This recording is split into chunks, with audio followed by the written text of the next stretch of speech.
د طالبانو لوري د پوهنتونونو د خلاصون دریځ د نجونو محصلانو غبرګونونه. طالبان داسې مهال د نجونو د محصلینو پر مخ د پوهنتونونو د خلاصون خبر ورکوي چې نړیوال ټولنه د طالبان د حکومت په رسمیت نه دی پیژندلی.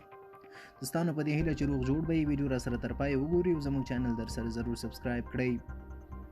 د طالبانو لوري د پوهنتونونو د پرانیستي دریځ د نجونو غبرګونونه. په افغانستان کې د ښځو د حق غوښتنې له میاشتو اعتراضونو نړیوالو فشارونو وروسته طالبان د نجونو هلکانو پر مخ د پوهنتونونو د دروازو پرانیستلو خبره کوي، خو یو شمېر نجونې محصلانې او د ښځو د حقوقو فعالان دولتي پوهنتونونو د خلاصون په اړه د طالبان د حکومت د اعلان ته محتاطانه چلن کوي. دوی ادعا کوي چې طالبان په دې پلمه د خپل حکومت د مشروعیت غوښتنې په لټه کې دي، وایي د مناسب فرصت پر رسېدو سره به ولیدل شي چې طالبان خپلې دغې خبرې ته څومره ژمن پاتې کېږي. د ښځو د حقونو فعالې او لیکوالې سمشیر رامیش په دې اړه ازادي راډیو ته ویلي، زه فکر کوم چې د وروستیو ورځو کې کومه رنګینه، پیاوړې او اغېزمنې جبهې عملاً مبارزه کوي. د طالبانو د ایډیالوژۍ خلاف میدان کې درېدلي دي، هغه د افغانستان د ښځو د مقاومت جبهه ده.